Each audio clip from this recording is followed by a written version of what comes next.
dans la série d'entretiens que nous avons initiée sur la télévision du futur. Il est, comme nous vous le rappelons souvent, question pour nous de donner la parole aux leaders d'opinion du pays, aux hommes d'État, aux leaders politiques et même d'autres responsables politiques, où qu'ils soient, pour évidemment se prononcer sur la situation politique, la situation sociale et la situation économique de notre pays. Pour cet énième numéro, nous avons M.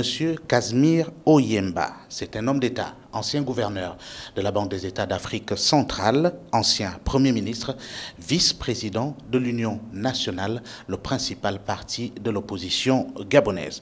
Nous rappelons à toutes fins utiles que Casimir Oyemba a été également, il a fait partie des candidats à la présidentielle d'août 2016, candidature justement qu'il a troqué pour une candidature consensuelle, celle de l'opposition gabonaise qui avait évidemment porté le choix sur Jean Ping, candidat justement lui également à cette élection. Monsieur Casimir Oyemba, TV+, vous remercie pour cet entretien que nous allons avoir avec vous pour faire le round-up de la vie de la nation en abordant des questions importantes relatives évidemment à l'économie, au social et même à la politique. Écoutez, je voudrais d'abord vous remercier TV+, d'être venu à moi pour m'interviewer, d'autant plus que je crois que c'est la première fois que je bénéficie de cette attention et de cet honneur. Sur la question que vous me posez, je suis vice-président de l'Union nationale, je suis membre de l'Union nationale. Ce parti, à l'occasion d'un congrès qui faisait suite lui-même, qui a organisé une primaire entre 3 militants de l'Union nationale qui souhaitaient faire acte de candidature à la candidature. Le congrès de l'Union nationale m'a investi comme son candidat à la suite de cette primaire. Et puis après, dans l'opposition, nous avons pensé, conformément aux vœux exprimés par des milliers et des milliers de Gabonais, et ce depuis les élections de 2009, depuis les élections présidentielles de 2009. Vous savez que j'avais déjà été candidat à ces élections présidentielles de 2009 et je dois dire que partout où j'allais faire campagne, je dis bien partout dans le Gabon, à l'époque nous étions au total 23 candidats avec M. Ali Bongo, donc en face de lui 22, partout où j'allais, les Gabonais me disaient « Mais comment se fait-il que vous soyez aussi nombreux face aux candidats du Parti démocratique gabonais? Est-ce que vous ne pouvez pas choisir entre vous un candidat que vous pouvez nous proposer contre M. Ali Bongo ?» Déjà en 2009, c'était un vœu général dans la population gabonaise. L'expression de ce vœu a continué jusqu'en 2016. Donc au moment où on arrive en 2016, nous, les candidats de l'opposition, nous savons que les Gabonais qui aspirent au changement souhaitent très vivement qu'il y ait un candidat de l'opposition face au candidat du Parti démocratique gabonais. Donc, c'est ce que nous avons fait. Nous l'avons fait, je passe sur comment dirais-je, les conditions d'arrière-cuisine, ce n'est pas ça qui est intéressant maintenant. Nous l'avons fait au forceps, vraiment à la dernière minute, mais nous l'avons fait. Nous l'avons fait. Et j'ai encore présent à l'esprit le souvenir du meeting du carrefour du marché de Nkembo, lorsque nous sommes allés pour annoncer cette grande nouvelle aux populations gabonaises. Je vous assure qu'en arrivant au carrefour de Nkembo, de voir la masse des Gabonais qui étaient là, regroupés au carrefour de Nkembo, les cris de joie, d'encouragement, j'en avais le frisson. J'en avais le frisson. Et nous avons fait cela. Et puis, nous sommes allés aux élections. J'affirme, je ne suis pas le seul à le dire.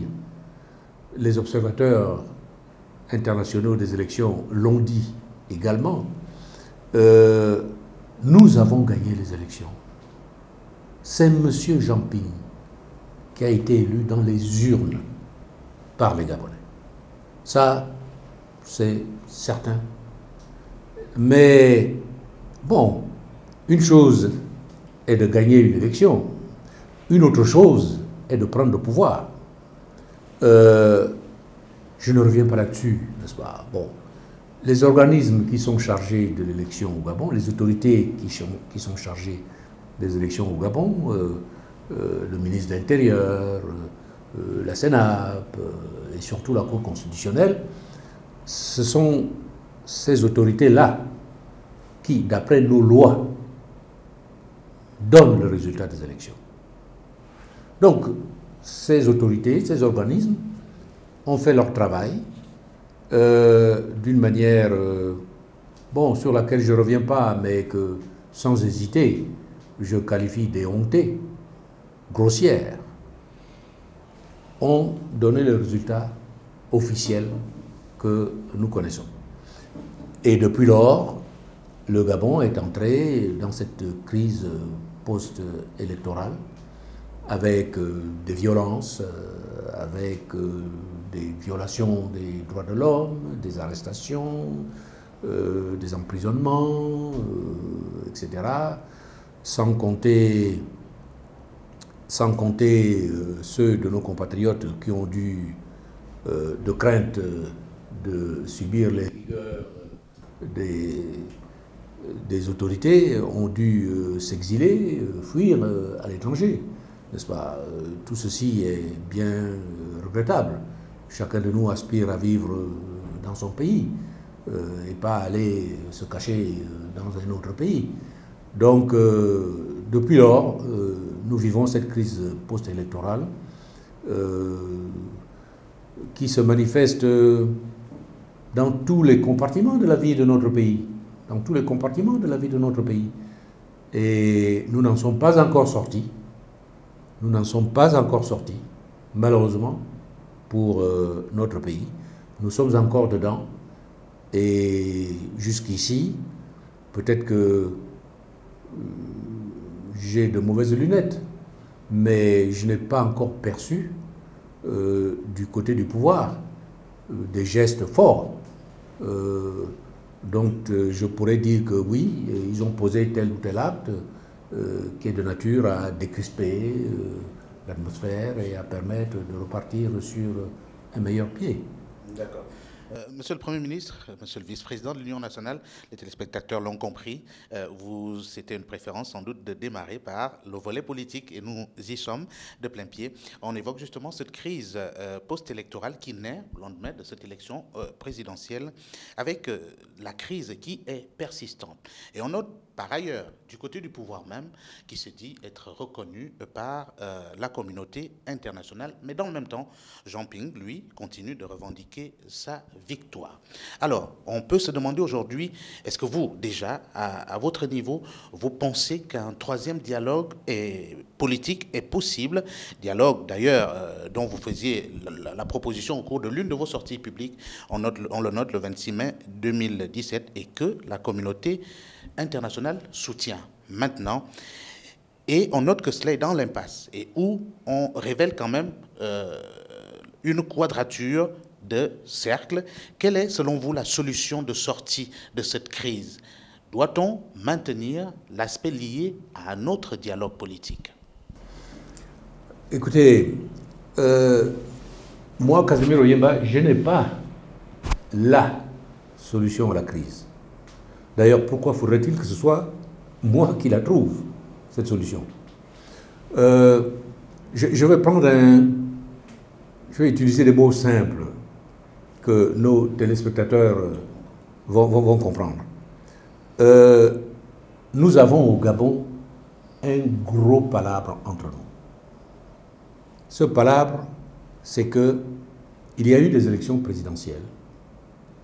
Celui pour qui les Gabonais ont voté, d'après moi et d'après beaucoup de Gabonais et beaucoup d'observateurs, celui pour lequel les Gabonais ont voté, ce n'est pas lui qui est au palais.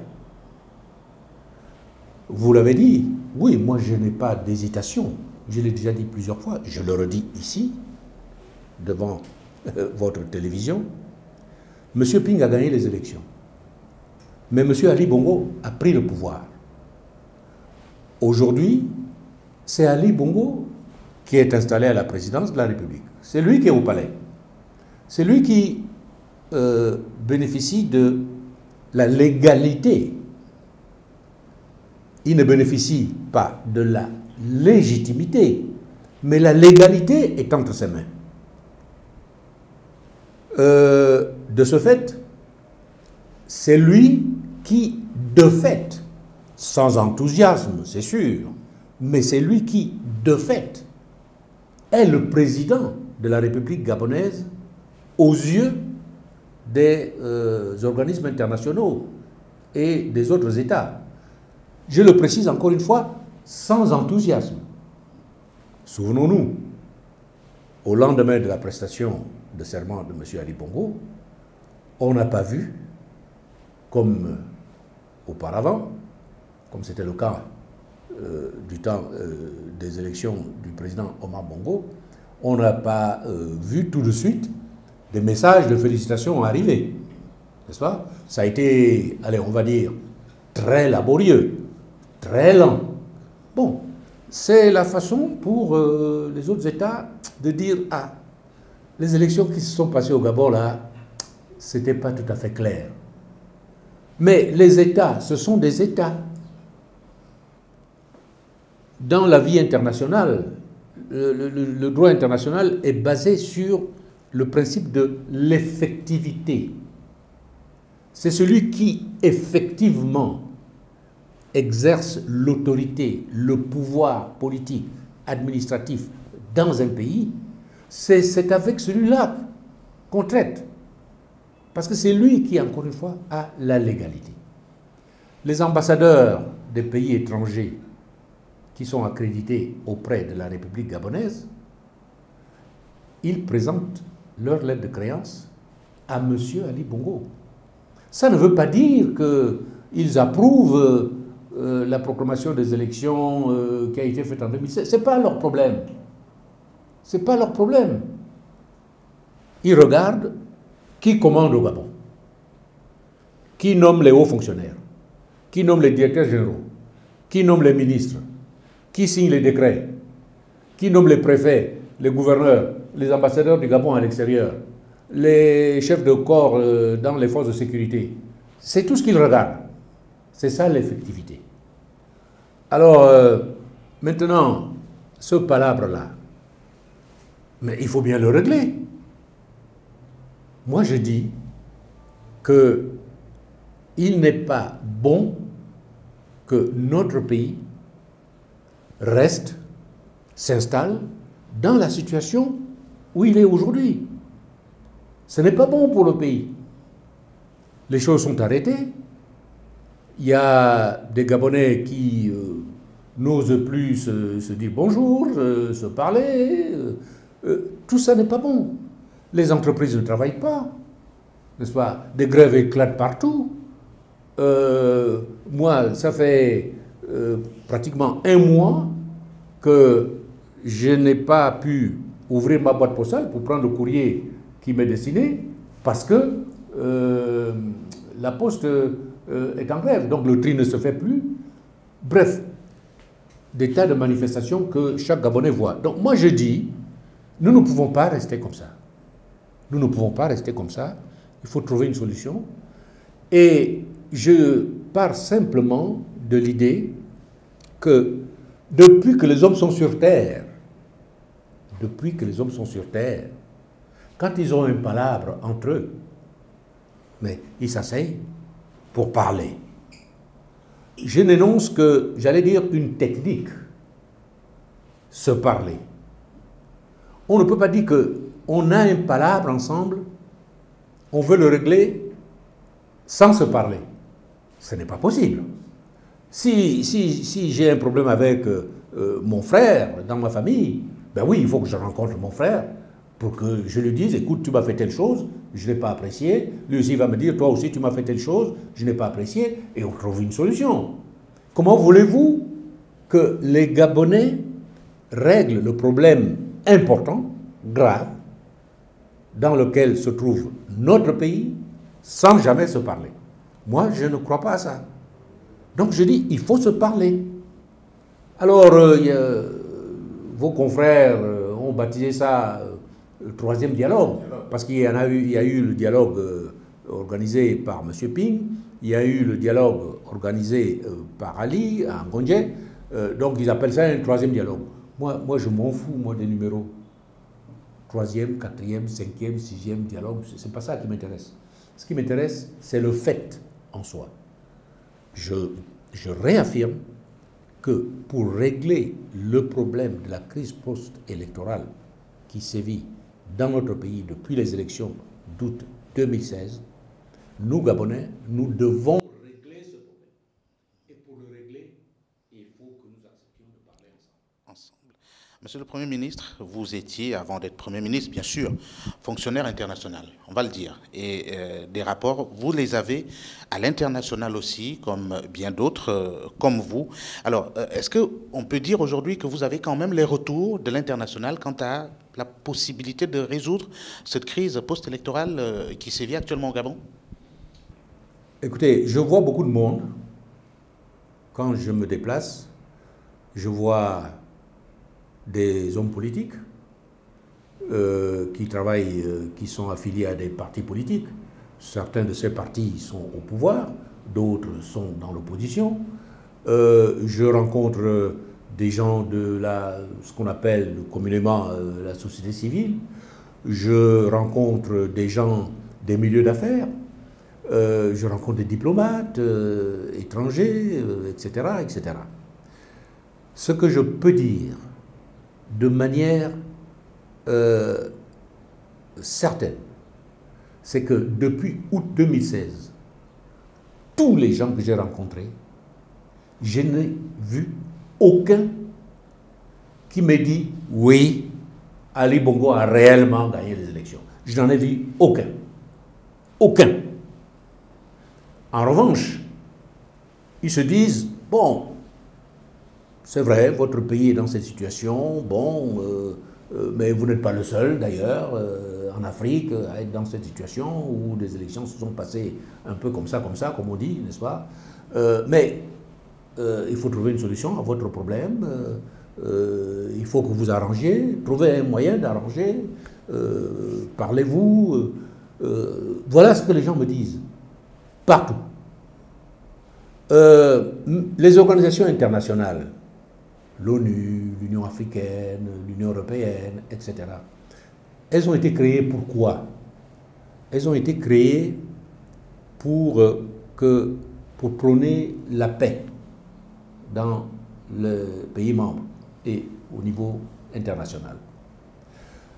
Vous ne verrez pas une seule organisation internationale qui, voyant deux États qui sont en difficulté dans leur rapport, ou à l'intérieur d'un pays, des enfants de ce pays qui ont des difficultés entre eux, vous ne verrez aucune organisation internationale qui viendra nous dire à nous, Gabonais, ah, vous avez un palabre entre vous, bon, battez-vous. Aucune organisation internationale ne viendra dire ça. Toutes les organisations internationales viendront nous dire, bon, écoutez, vous avez un palabre entre vous, essayez de trouver une solution pour que la paix puisse régner dans votre pays. C'est le rôle des organisations internationales. C'est pour ça qu'elles ont été créées. Je prends le cas de l'Union européenne. L'Union européenne, le marché commun et tout ça, est créé après la Deuxième Guerre mondiale. Pourquoi? Parce que les Européens se sont tapés dessus, n'est-ce pas? ils ont perdu des gens, ils ont détruit des infrastructures, des maisons, des ponts, des routes, des usines, etc. Et ils se sont dit, non, nous ne pouvons pas continuer à nous taper dessus comme ça, là. C'est pour ça qu'ils ont créé l'ONU. C'est pour ça qu'on a créé l'Union européenne, pour que la paix règne. Donc, pour répondre très clairement à votre question, je n'ai rencontré personne qui me dit, oui, les Gabonais, vous avez un problème entre vous, allez, battez-vous. Personne. Tous, d'une manière ou d'une autre, m'ont fait comprendre que, bon, il y a un problème. Essayez entre vous de trouver une solution. Voilà. Et l'une des solutions, évidemment, c'est, on va le dire, entre autres le dialogue, mais il y a également un dialogue que d'aucuns, du moins on va le dire, que le président Ping espère, dialogue uniquement pour la passation de charges. Je m'en vais vous poser une question. Le président Ping qui prédit, par exemple, la fin du régime Bongo PDG en janvier 2018, à quelques jours de cette échéance. Et dans le contexte actuel, est-ce que vous pensez cela possible ou que cela relève tout simplement du rêve? Écoutez, je travaille avec M. Ping, moi et d'autres, depuis les élections de août 2016. Je reconnais une chose, M. Ping a toujours dit que c'est lui qui a gagné les élections, que ce qu'il demande, c'est le rétablissement de la vérité des urnes et donc une passation pacifique du pouvoir entre M. Ali Bongo et lui, et qu'il serait prêt, dans cette hypothèse-là, à donner à M. Ali Bongo toutes les garanties qu'il voudra pour sa sécurité, pour sa liberté de circulation, etc. etc. M. Ping avait fait une tournée en Europe il y a quelques mois. Bien. Au retour de cette tournée, il nous a rendu compte, en quelque sorte, déjà à l'époque, il nous avait dit que la perspective du départ de M. Ali Bongo du pouvoir, donc de son accession à lui, M. Ping au pouvoir, était proche. Très proche même. Vous l'avez rappelé, il vient à nouveau de dire que d'ici janvier 2018, les choses vont se clarifier. Je souhaite que ça se passe comme il l'a indiqué, parce que oui, c'est pour lui que j'ai voté. C'est pour lui que j'ai demandé aux Gabonais de voter pour lui, notamment ceux de mon parti. Et croyez-moi, ce n'était pas facile de dire aux militants de l'Union nationale qui m'avaient investi qu'il fallait maintenant voter pour M. Ping. Les Gabonais nous ont suivis. M. Ping lui-même, au cours de la campagne électorale, quand je l'ai accompagné dans les tournées à l'intérieur pour faire campagne, après la candidature unique, il disait aux Gabonais, je suis sûr que vous l'avez entendu comme moi, votez le 27 août pour moi, pour le candidat unique que je suis de l'opposition, et moi je ferai le reste. Je me souviens très bien de ces paroles-là. Bon, donc je souhaite que les prévisions de M. Ping se réalisent. Il était mon candidat. C'est pour lui que j'ai voté. Si demain il est au palais, moi je serai content.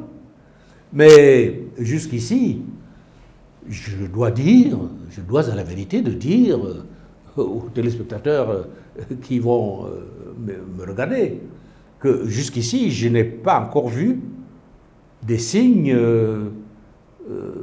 comment dirais-je, dignes de foi, des signes me permettant d'affirmer que oui, ça va se faire.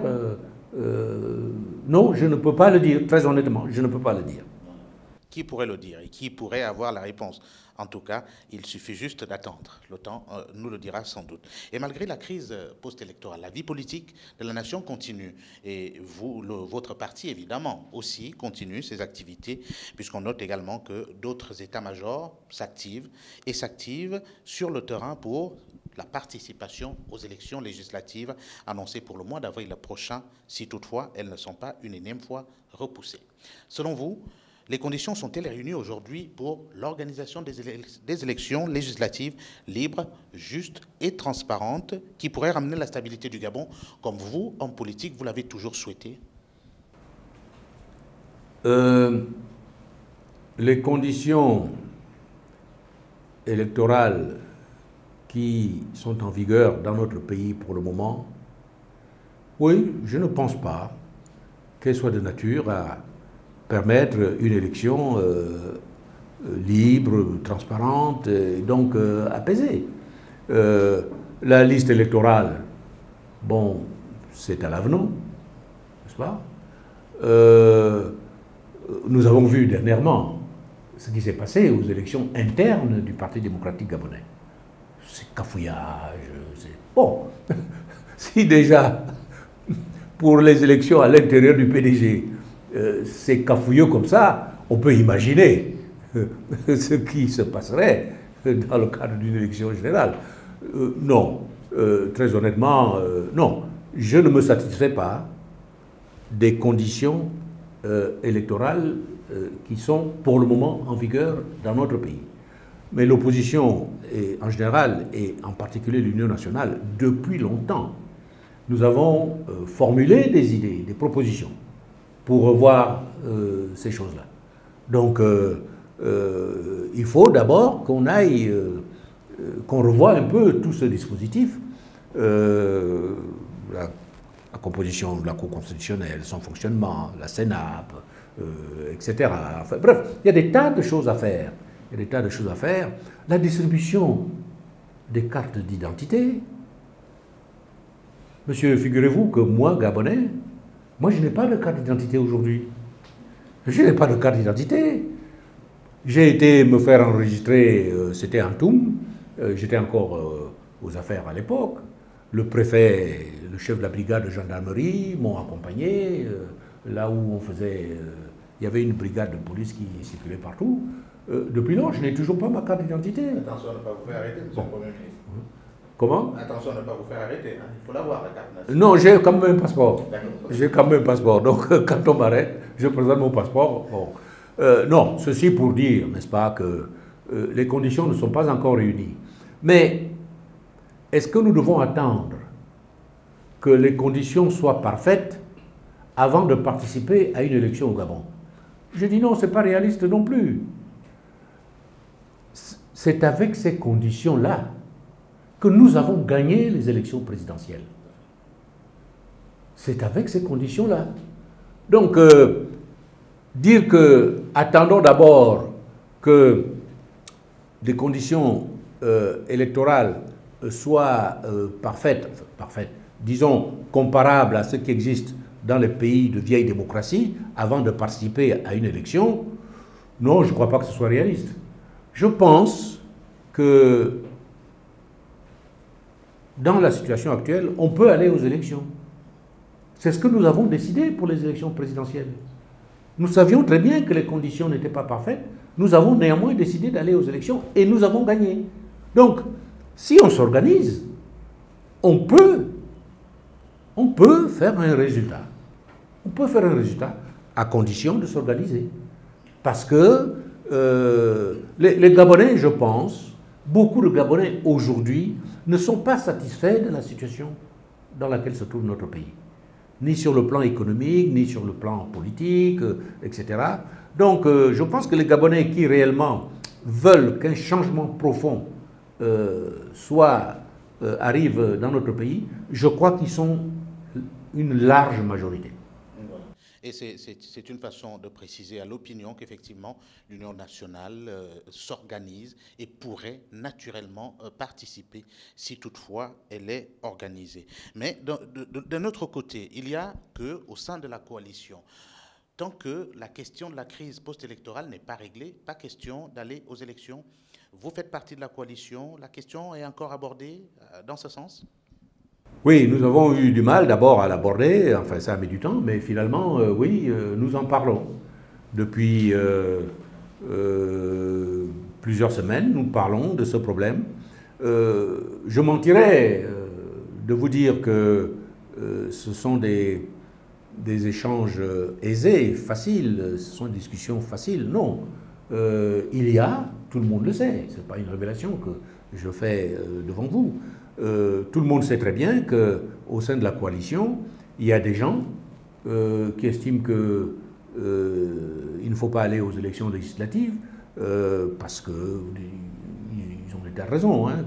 Ils avancent des tas de raisons, que les conditions électorales ne sont pas clean, que ça légitimerait le pouvoir de M. Ali Bongo, etc., etc. Bon, que ça détournerait du combat pour la vérité des urnes que nous menons depuis les élections d'août 2016. Enfin bref, il y a des tas de raisons.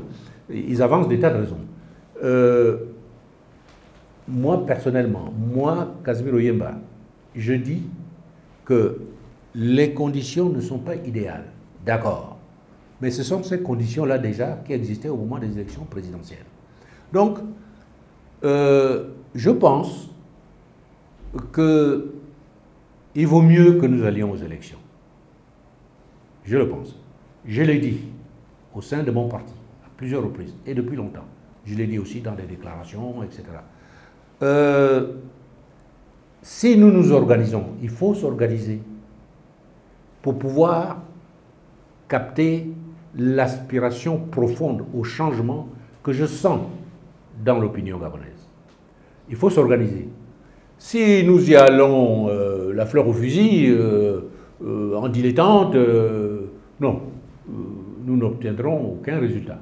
Mais si nous nous organisons, sérieusement, je pense qu'on peut obtenir un résultat qui sera significatif. Et pourquoi pas même gagner les élections législatives. Voilà, et avoir la majorité au niveau du Parlement. Et c'est bien de ce Parlement dont nous allons parler, Monsieur le Premier ministre, puisque une autre question tout aussi importante fait d'ailleurs l'actualité depuis le mois de septembre dernier. Il s'agit de l'initiative prise par le gouvernement République par voie parlementaire d'une révision de la Constitution, évidemment, qui vient d'obtenir, on le sait, il y a un peu plus de 48 heures, l'approbation de l'Assemblée nationale. Il ne reste plus que celle du Sénat et la boucle sera bouclée, comme on dit, pour que cette Constitution soit effective et appliquée. Notons par ailleurs que c'est la deuxième révision de la Constitution en 7 ans, initiée par l'actuel chef de l'exécutif. Des articles nouveaux y ont été ajoutés, notons en cas de cohabitation, par exemple, au niveau de l'État, le Premier ministre n'aurait plus les mêmes prérogatives. À votre avis, autant d'évolution de la Constitution en si peu de temps, et éventuellement, que reprocheriez-vous à cette nouvelle révision constitutionnelle? On rappelle que c'est seulement à l'Assemblée nationale que le texte a été finalement adopté. Je commencerai par dire que une constitution est révisable, surtout dans un pays jeune comme le nôtre, qui est en pleine évolution. Sur le plan du principe, on peut comprendre que périodiquement, les choses, la société bouge, les idées évoluent, donc on peut comprendre qu'il soit nécessaire d'apporter quelques retouches à la loi fondamentale. Mais il faut que ces retouches, elles apparaissent, j'allais dire, d'une manière évidente à tout le monde, qu'elles sont nécessaires. Je ne suis pas sûr, je suis même plutôt sûr du contraire. Je voulais dire que je ne suis pas sûr que les retouches qui ont été apportées vont véritablement dans le sens d'une amélioration des choses dans notre pays. Amélioration dans le sens d'une meilleure vie politique, meilleure animation de la vie politique, amélioration dans le sens d'une meilleure stabilité du pays, d'un meilleur fonctionnement des institutions. Je suis plutôt convaincu du contraire. Je suis plutôt convaincu du contraire. Et M. Ali Bongo est au palais depuis 2009. Bon, vous l'avez dit, c'est la deuxième fois qu'il va réviser la Constitution. Bon, il a 8 ans de pouvoir, 2 révisions constitutionnelles en 8 ans, ça fait quand même un peu beaucoup. Un peu beaucoup. Donc, je ne suis pas sûr. Je pense que les motivations, elles se rattachent à une volonté d'une plus grande mainmise sur le fonctionnement des institutions, un renforcement du pouvoir. Je crois que c'est surtout ça. En tout cas, pour ma part, il y a 2 ou 3 choses, sans s'étendre, il y a 2 ou 3 choses qui, moi, m'arrêtent par rapport à cette Constitution. Il y a d'abord le fait de la non-limitation des mandats présidentiels. Je mets ça en premier. Je pense que pour le moment, il est préférable dans notre pays, comme dans beaucoup de pays africains, parce que les mœurs politiques ne sont pas encore, comment dire, suffisamment, comment dirais-je, elles ne sont pas encore suffisamment dégagées de préoccupations obscures, n'est-ce pas? Je dirais ça comme ça. Donc, je pense que pour le moment, au Gabon, il est préférable de limiter à 2 le nombre de mandats présidentiels possibles. Et le fait que le dialogue d'Angondjé et le projet de révision constitutionnelle ouvrent la possibilité de se présenter autant de fois qu'on veut, ça ne me paraît pas aller dans le bon sens. La deuxième chose, c'est que, qui m'arrête aussi, c'est que je pense qu'il est bon que les institutions, que chaque institution joue son rôle. J'ai comme l'impression que le gouvernement, à travers son Premier ministre, sont mis un peu sous le boisseau, n'est-ce pas, au profit du pouvoir du chef de l'État. Ce déséquilibre n'est pas très satisfaisant. Je suis d'accord que le président de la République est censé être élu par l'ensemble de la nation. Le Premier ministre n'est que nommé par le chef de l'État. Mais il est responsable devant la représentation parlementaire, devant l'Assemblée nationale, qui elle-même représente le peuple gabonais. Donc, le fait que le curseur, que le balancier soit déplacé un peu du chef du gouvernement au chef de l'État, pour moi, ça ne va pas tout à fait dans le bon sens. Une troisième chose qui m'arrête un peu, pas un peu, je pars du principe que j'ai beaucoup de respect pour quelqu'un qui est investi de la fonction présidentielle dans un pays. C'est très important. Il faut que dans un pays, il y ait une autorité suprême. Cette autorité suprême, c'est effectivement le chef de l'État, d'après nos règles constitutionnelles. Donc, j'ai beaucoup de respect pour cette fonction. Néanmoins, cette fonction, elle n'est exercée que par un être humain. C'est un être humain qui, un jour, est investi de la fonction de président de la République dans un pays. Comme c'est un être humain, qui a des qualités, assurément. Mais comme c'est un être humain, ça veut dire qu'il peut se tromper, qu'il peut commettre des erreurs. Un jour, ça arrive rarement, mais ça peut arriver. Et c'est déjà arrivé. Donc, j'ai comme l'impression que dans cette révision constitutionnelle, on s'est arrangé pour que la personne qui est investie de la charge de chef de l'État soit en quelque sorte placée dans une situation de quasi-impunité ou même d'impunité. Pour mon esprit, ce n'est pas satisfaisant. Moi, je pense qu'un être humain, fût-il chef de l'État dans son pays, doit toujours pouvoir rendre compte. Qu'on dise qu'un être humain ne pourra jamais, on ne pourra jamais, pratiquement, en pratique, hein, il ne s'agit pas de... on ne pourra jamais lui demander des comptes, intellectuellement, ça ne me satisfait pas. Donc voilà 2 ou 3 points sur lesquels je cale un peu par rapport à cette révision constitutionnelle. Mais il y en a certainement d'autres. Mais je crois que le temps nous manque pour... On va quand même en parler d'autres que l'on pourrait évoquer. On rappelle à nos chers téléspectateurs que vous, Casimir Oyemba, vous avez été Premier ministre du Gabon dans les années 90. Mais une question se pose avec cette révision constitutionnelle, au sommet de l'État d'ailleurs. Pourquoi on va dire, une cohabitation, puisque c'est de cela dont il est question aussi, la crainte de la cohabitation au sommet de l'État.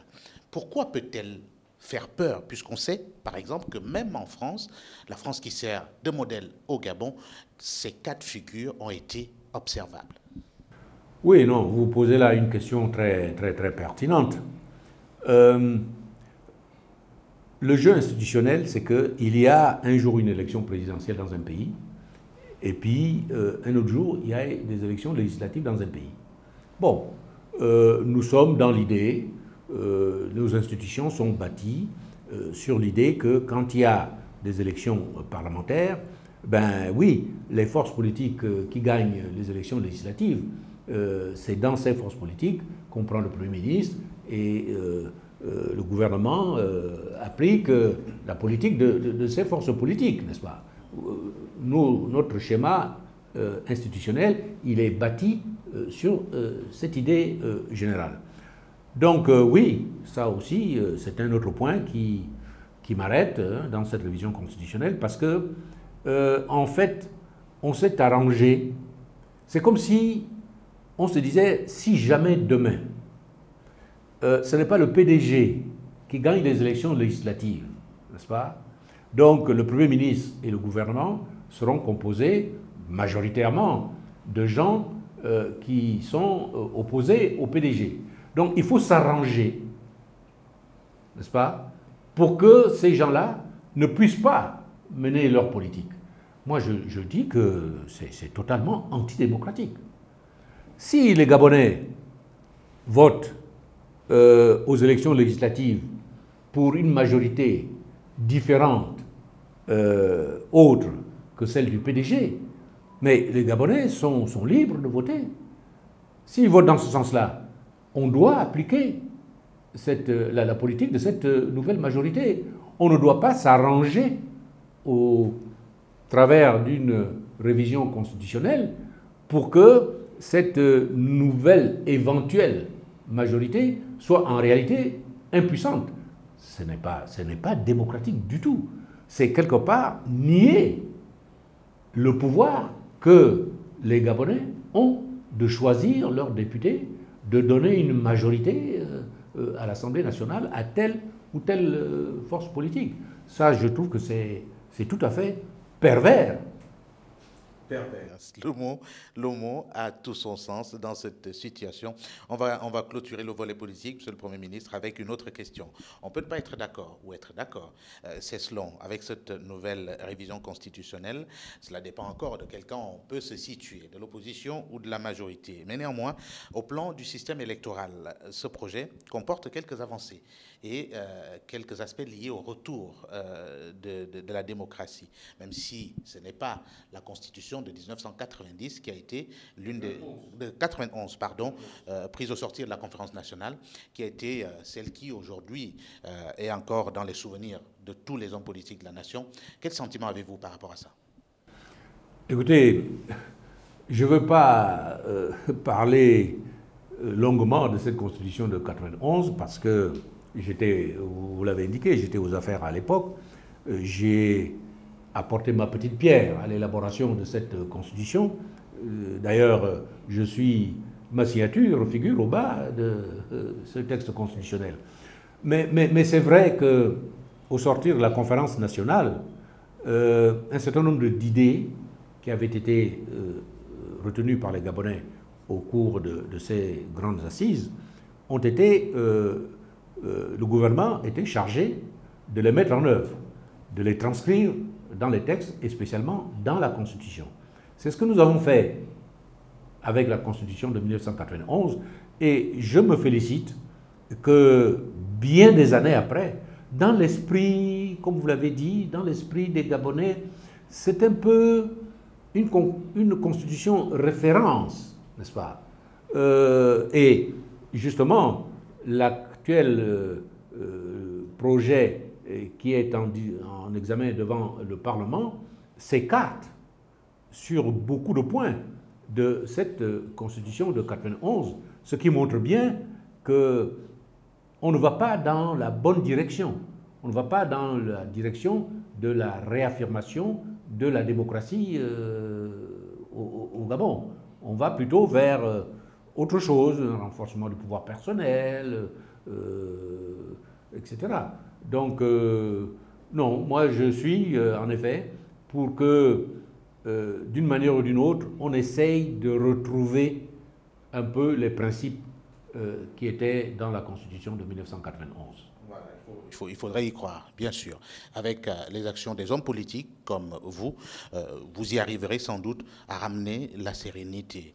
Monsieur le Premier ministre, nous abordons les questions économiques. On le sait, le Gabon, depuis 2016, connaît l'une des crises économiques et financières les plus dures qu'il n'ait jamais connues, que le Gabon n'ait jamais connu.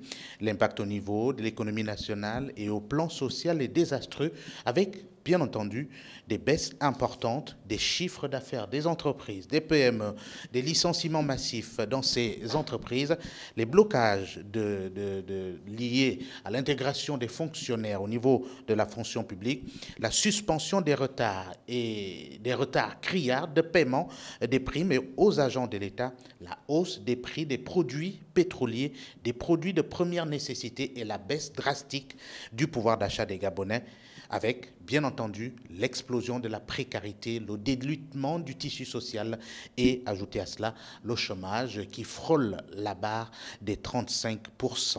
Peut-on expliquer que tous ces mots sont la cause, effectivement, Monsieur le Premier ministre, d'une conjonction de la baisse de la production pétrolière du Gabon, d'une part, et de la baisse des prix du baril au niveau international, d'autre part. Qu'en est-il exactement, selon vous, économiste rompu par ailleurs? Les Gabonais vous écoutent. Je commencerai par dire que la description que vous faites de la situation économique particulièrement difficile dans laquelle se trouve notre pays, elle est éloquente. Moi, je souscris tout à fait à cette description. Je n'ai pas besoin donc de répéter les manifestations de cette crise économique. Maintenant, pour en venir à la question que vous me posez, quelle est la part, quel est le rôle de la baisse des prix du pétrole? Il est incontestable qu'un pays comme le nôtre, qui tire, allez, on va dire, autour de 50, 55, 60% de ses recettes publiques de l'exploitation du pétrole, directement ou indirectement, il est évident que si les prix du pétrole baissent drastiquement, comme ça a été le cas à partir du deuxième semestre de 2014, oui, bien sûr, nous subissons de plein fouet cette baisse des prix du pétrole sur le marché international. Mais nous ne sommes pas les seuls. Tous les pays pétroliers ont subi les conséquences de cette baisse du pétrole. Même l'Arabie Saoudite, l'Algérie, le Nigeria, enfin bref, tous les pays pétroliers. Bien. Mais je dirais ceci. Premièrement, le rôle d'un gouvernement, c'est de prévoir et d'anticiper. Les économistes savent que lorsque le prix d'une denrée augmente de manière exponentielle, cette augmentation ne peut pas être éternelle. Il arrivera forcément, c'est le bon sens d'ailleurs, hein, il arrivera forcément un moment où cette augmentation va s'arrêter et où même on observera un reflux. C'est comme ça. Donc, le rôle du gouvernement était de se dire « Ah, les prix du pétrole augmentent. Ça veut dire qu'un jour, cette augmentation risque de s'arrêter et que peut-être ils vont baisser. » Donc, il faut prévoir, anticiper et se dire que, bon, tant que nous gagnons beaucoup d'argent avec l'augmentation du prix du pétrole, peut-être serait-il prudent de ne pas dépenser tout cet argent, d'en mettre une partie de côté pour que lorsque les prix vont commencer à redescendre, on puisse quand même amortir le choc, n'est-ce pas? On peut aussi se dire, bon, nous avons gagné beaucoup d'argent, et c'est le cas. Notre pays a gagné beaucoup d'argent entre 2009 et 2014, n'est-ce pas? Bon, donc, faire des choses qui nous permettront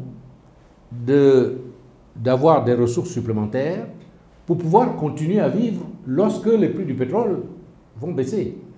Créer de nouvelles activités, élargir la base des activités dans le pays, faire ce qu'on appelle la diversification, de la vraie diversification.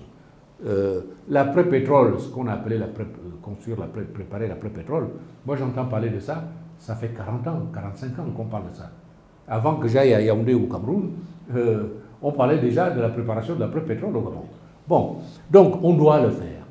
Donc c'est ça le rôle des dirigeants d'un pays, c'est de prévoir et de s'organiser de façon à ce que les chocs qui risquent d'intervenir soient un tout petit peu amortis.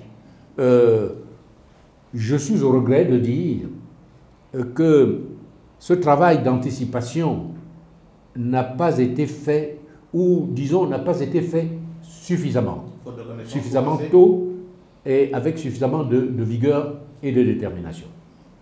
Vous pensez que c'était pas une question de volonté, non?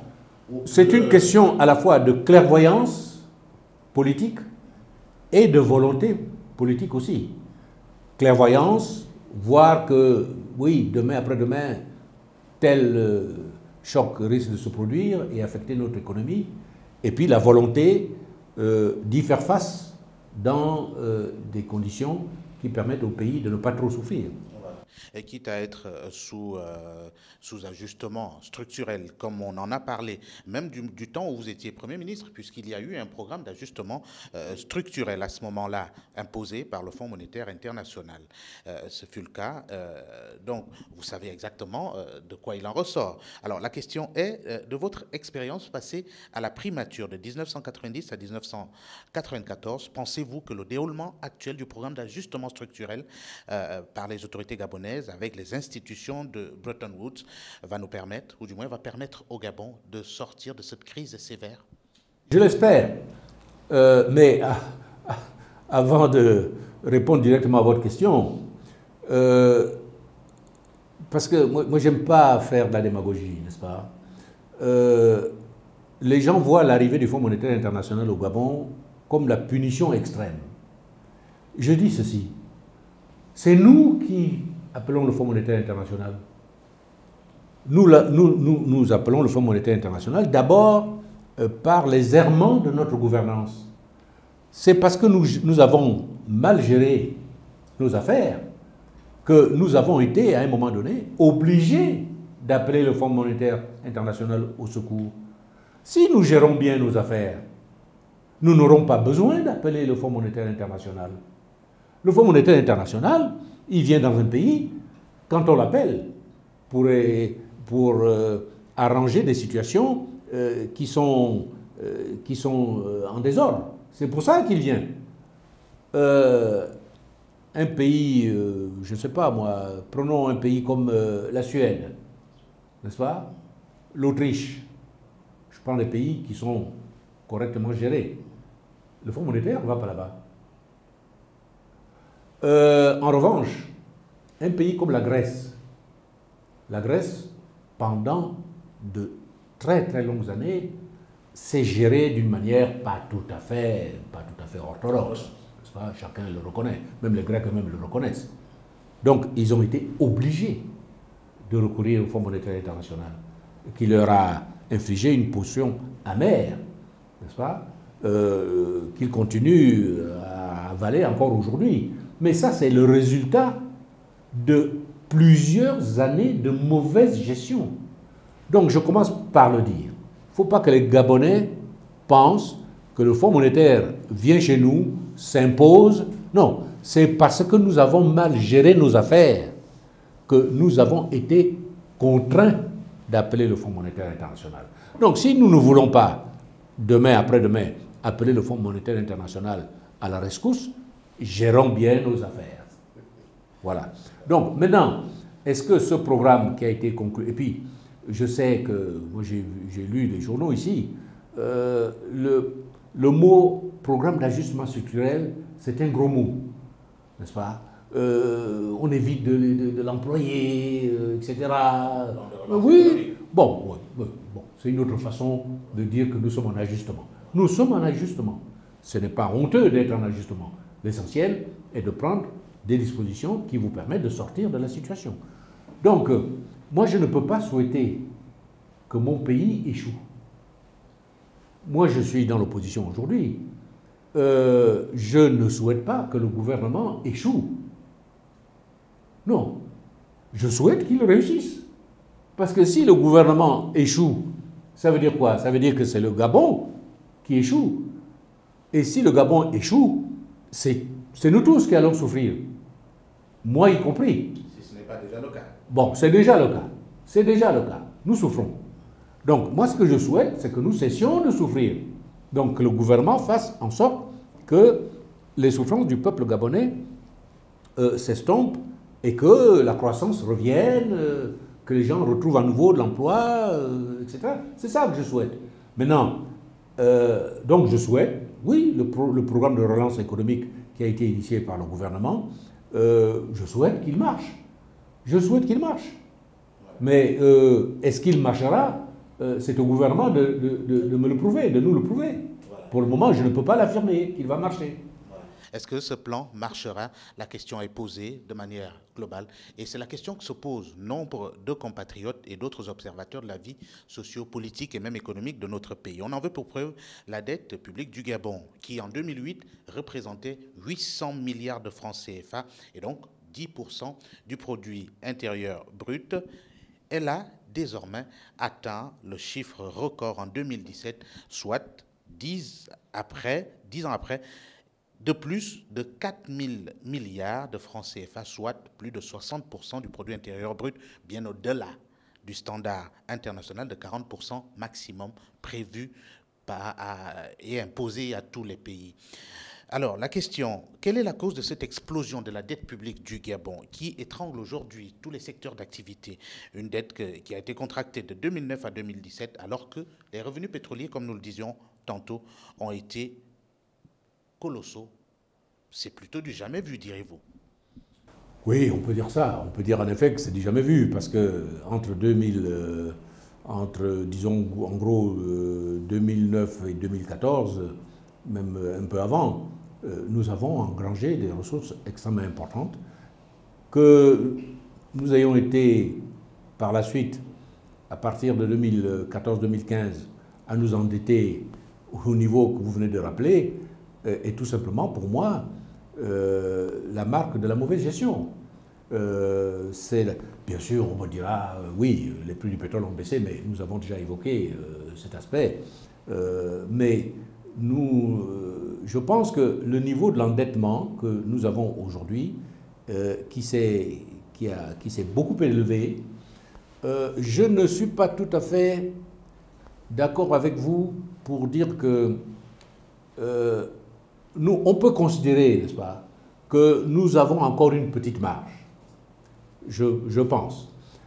Mais notre endettement s'est déjà beaucoup alourdi et je pense qu'il serait de bonne politique d'essayer quand même de le maîtriser un peu mieux que nous l'avons fait jusqu'ici. Mais ce que surtout je voudrais dire, c'est que ce qui est important dans l'endettement, c'est deux choses, d'après moi. Ce qu'on fait avec le produit de cet endettement, ce qu'on fait. Deuxièmement, les conditions dans lesquelles on s'endette. Si je m'endette pour de la consommation, n'est-ce pas, ce n'est pas valable. En revanche, si je m'endette pour m'équiper, s'agissant d'un pays, pour construire des infrastructures, pour construire des écoles, pour construire des hôpitaux, pour lancer de nouvelles activités, oui, je dirais que c'est un bon endettement. Pourquoi? Parce que c'est un endettement qui va améliorer, augmenter les capacités productives du pays. Donc, me permettre d'avoir de nouvelles ressources. Ça, c'est un bon endettement. Maintenant, si je m'endette pour uniquement les dépenses de fonctionnement de l'État, qui ne rapportent pas, qui n'augmentent pas les capacités productives, ça, c'est condamnable. Première chose. Deuxième chose, les conditions selon lesquelles je m'endette. Il faut qu'une dette soit supportable. C'est-à-dire que les activités qu'elle permet d'initier, les ressources nouvelles, additionnelles que produiront ces activités, il faut que ces ressources me permettent de rembourser la dette que j'ai préalablement contractée. Si ce n'est pas le cas, à ce moment-là, je risque d'être étranglé, n'est-ce pas, par des conditions de remboursement que je ne pourrais pas assumer, n'est-ce pas. Donc voilà les deux choses que je dis. L'endettement, de manière générale, il faut toujours l'apprécier à l'aune de ces deux éléments-là, n'est-ce pas. Qu'est-ce que je fais de l'endettement et à quelles conditions je m'endette? Est-ce que ces conditions sont supportables? Beaucoup pensent que c'est une spirale plutôt vicieuse. Cette spirale de l'endettement, elle est plutôt vicieuse et qu'effectivement, comme vous dites, ça pourrait véritablement étrangler les Gabonais. Moi aussi, je ne suis pas loin de partager leurs craintes, ce d'autant plus qu'une partie des crédits qui nous ont été accordés récemment par le Fonds monétaire international, par la Banque mondiale, etc., par la BAD, etc., une partie, au lieu de financer des projets, sert en fait à rembourser des dettes que nous avions vis-à-vis des entreprises, vis-à-vis des institutions internationales. Alors vous comprenez, m'endetter simplement pour rembourser les dettes que j'avais auparavant, ça ne fait pas beaucoup avancer. Et il faut peut-être craindre le pire. Le pire, comme vous le dites si bien, il n'est pas dans l'intérêt du gouvernement d'échouer. Le gouvernement pourra-t-il s'en sortir? Dans cette situation, il n'y a que le temps pour pouvoir révéler le contraire. Monsieur le Premier ministre, nous tirons vers la fin de cet entretien. Une autre grosse préoccupation. On note que la situation économique et monétaire difficile dans la zone CEMAC a été abordé, c'était à Yaoundé, au Cameroun, le 23 décembre 2016, il y a donc un an, lors d'un sommet extraordinaire des chefs d'État de la CEMAC en présence, entre autres, de la directrice générale du FMI, Christine Lagarde, et du ministre français de l'économie et des finances. Il revenait de ce sommet que la zone franc de la BEAC aurait échappé de peu à une nouvelle dévaluation comme celle de 1994. Quel est votre avis en tant qu'ancien gouverneur de la BEAC, d'abord, sur la thèse, par exemple, de séparer du franc CFA, soutenu par de plus en plus d'éminents experts, économistes et activistes africains qui voient comme un moyen d'asservissement, du moins qui perçoivent cette monnaie comme un moyen d'asservissement de la France des richesses des pays africains de la zone CFA. Un mot sur la question avant de vous passer la parole pour le mot de la fin de cet entretien. Écoutez, le franc CFA, moi je suis entré à la Banque centrale en 1967. Et déjà avant ça, et depuis lors, c'est un sujet qui revient périodiquement au devant de l'actualité. Bon, nous avons cette monnaie. Je voudrais que les Gabonais sachent que le fait que le Gabon soit membre de la zone franc et dispose du franc CFA est un choix. Ce n'est pas quelque chose qui nous a été imposé.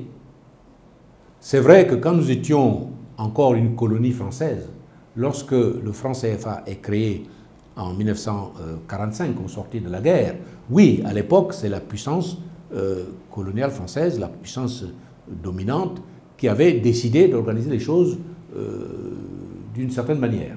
Bien. Mais depuis lors, nous avons nous-mêmes, le Gabon est quand même indépendant depuis 1960. Si depuis 1960, nous avons estimé que oui, nous devrions rester, nous devons continuer à rester dans... C'est un choix.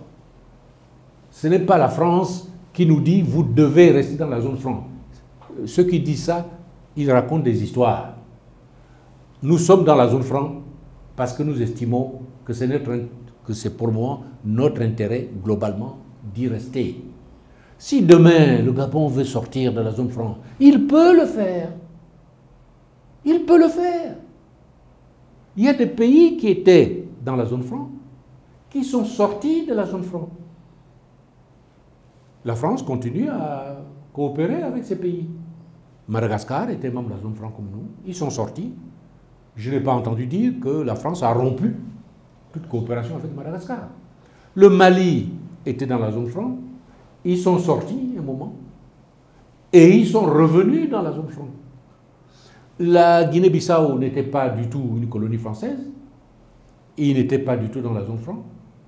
Ils ont demandé à rentrer dans la zone franc et ils sont maintenant membres de la zone franc. La Guinée équatoriale, plus près de nous, n'était pas une colonie française. Ils ont demandé à rentrer dans la zone franc et ils y ont été admis en 1984. Donc, il faut faire litière de cette idée qui traîne dans l'esprit des gens que le Gabon est dans la zone franc parce qu'il y est contraint par la France. Ce n'est pas vrai du tout. Nous sommes dans la zone franc par choix. Et nous sommes dans la zone franc parce que nous pensons que pour le moment, c'est notre intérêt. Le franc CFA, il a quand même des vertus. Vertus de stabilité. Tenez, je lisais l'autre jour que le shilling kenyan, la monnaie du Kenya, a été dévaluée de, je crois, 10%. OK? Bon, personne n'en parle. Personne n'en parle. Nous avons une monnaie qui est une monnaie stable.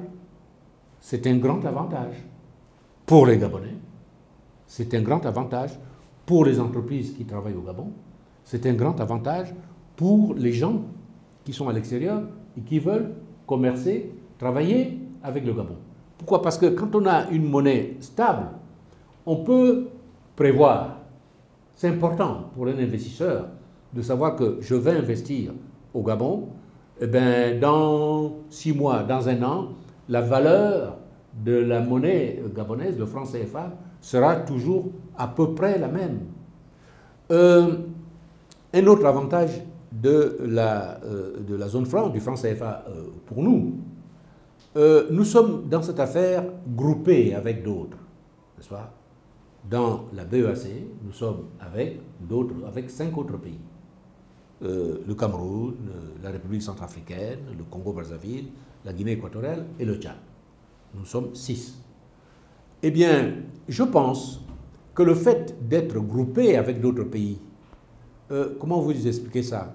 Ça nous empêche certainement de faire, allez, je vais employer un mot simple, des bêtises sur le plan monétaire que nous ferions immanquablement si nous étions tout seuls. Parce que quand vous êtes seul, n'est-ce pas, vous subissez des tentations parce que les recettes fiscales ne sont pas rentrées suffisamment, vous êtes tenté de faire marcher la planche à billets, donc de demander à la Banque centrale d'émettre des liquidités qui en réalité n'ont pas de contrepartie dans la production nationale. Donc vous faites de l'inflation, n'est-ce pas? Le fait que nous soyons groupés fait que nous nous surveillons un peu mutuellement. Nous nous soutenons mutuellement et nous nous surveillons mutuellement. Si quelqu'un veut faire des bêtises, eh bien, les autres le regardent. Et ça l'oblige à rester quand même dans... Ce n'est pas rien, croyez-moi. Ce n'est pas rien. Je ne vais pas vous citer des anecdotes que j'ai vécues quand j'étais gouverneur de la BEAC, parce que ça nous amènerait, ça rallongerait les débats inutilement. Mais je pourrais vous en parler à titre privé, n'est-ce pas? Donc, moi, Madagascar est un pays que je connais, où je me rends de temps en temps, pour des raisons que tout le monde connaît, parce que ma femme était originaire de là-bas. Eh bien, à Madagascar, si une famille a un enfant qui est étudiant, par exemple, en France ou aux États-Unis, cette famille va à sa banque, donne un ordre de paiement à sa banque d'envoyer, je ne sais pas, moi, mettons 1000 $ à son fils qui est étudiant à New York, eh bien, la famille n'est pas sûre que cet ordre sera exécuté immédiatement. Pourquoi? Parce qu'il faut que la banque dans laquelle, qui tient le compte de cette famille s'assure d'abord auprès de la Banque centrale que la Banque centrale va mettre à sa disposition les 1000 $ en question. Ici, à Libreville, si vous avez un enfant qui est étudiant en France, au Canada, ou je ne sais où, vous allez à votre banque, vous donnez l'ordre de lui envoyer 1000 $. Si vous avez la provision dans votre compte, vous êtes sûr que les 1000 $ vont partir et arriveront au compte de votre fils, n'est-ce pas? Donc, il y a des avantages. Le fait que la politique monétaire qui est pratiquée dans notre pays essaye de ne pas être trop laxiste, n'est-ce pas, permet d'avoir un taux d'inflation qui est relativement maîtrisé. Je crois me souvenir qu'en 2016, je crois que le taux d'inflation dans la zone CEMAC devait tourner autour de 2 à 3%. Regardez les autres pays africains. Le taux d'inflation est bien au-delà. Donc, et je mentionne encore un avantage. Nous sommes dans la CEMAC. L'intégration régionale n'est pas suffisante dans la CEMAC. Nous avons encore de très gros progrès à faire pour essayer de construire un véritable espace économique commun. Cet espace économique commun, imaginez-vous que si nous avions chacun sa propre monnaie, mais ce travail de construction d'un espace économique commun en Afrique centrale, il serait encore plus difficile. Tandis que là, nous avons la même monnaie, ça facilite forcément les choses. Forcément. Donc, pour me résumer, l'appartenance à la zone franc, c'est un choix de nos pays. Le pays qui veut sortir peut sortir. Peut sortir. Ça a déjà eu lieu, ça peut donc encore avoir lieu. Mais pour l'instant, nos pays y sont parce qu'ils estiment que globalement, c'est leur intérêt d'y être. Dernière chose, cette zone franc, elle a déjà beaucoup évolué. Plusieurs réformes y ont été apportées. Le simple fait qu'à un moment donné, avant c'était les Blancs qui dirigeaient la Banque centrale. Le fait que maintenant, c'est les ressortissants de nos pays qui dirigent la Banque centrale, moi j'en ai été le premier gouverneur, mais c'est une réforme importante qui a été apportée. Elle est visible, celle-là.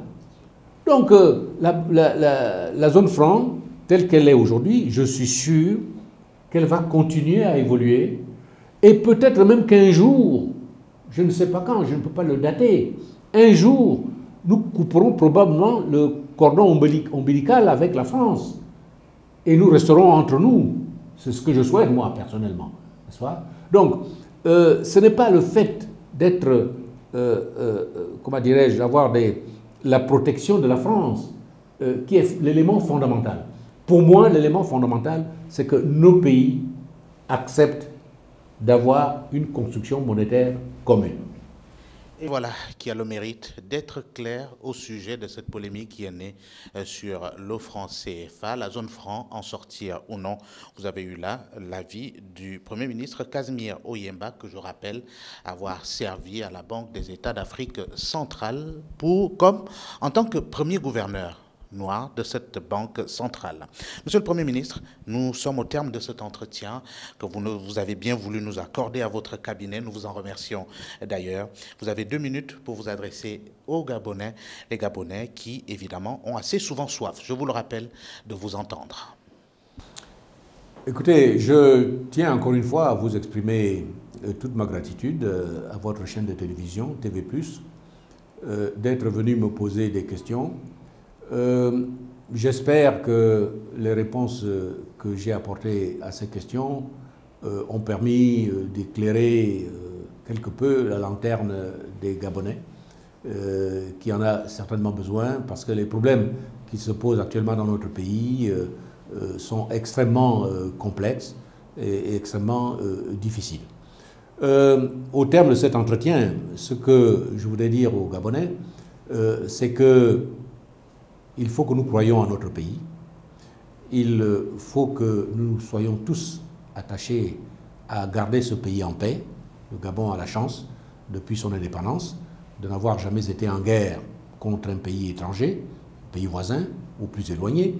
Le Gabon a la chance de n'avoir jamais connu entre ses enfants une guerre civile. Nous devons tout faire pour maintenir cette paix au Gabon. Mais la paix, ce n'est pas seulement l'absence de guerre. Il faut aussi que la gestion générale de notre pays profite à tous ses enfants, au maximum de ses enfants. Et c'est pour cela que tous les Gabonais, je pense, doivent être attachés à ce que la gouvernance de notre pays s'améliore. Ce n'est pas du tout une exigence qui vise nommément telle ou telle personne, tel ou tel responsable. C'est une exigence normale dans un pays. Je souhaite que le Gabon progresse dans l'amélioration de la gouvernance générale, aussi bien sur le plan politique, sur le plan économique, sur le plan financier, etc.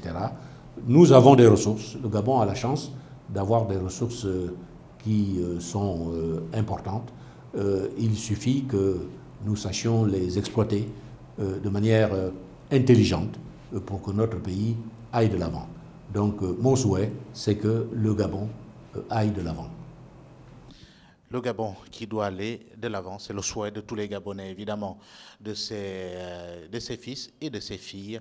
Ces choses à souhaiter, bien sûr. Ainsi prend fin cet entretien énième du genre. On se retrouve très prochainement pour un autre invité, un autre rendez-vous également, et sur des questions toujours relatives à la vie de la nation gabonaise. À bientôt.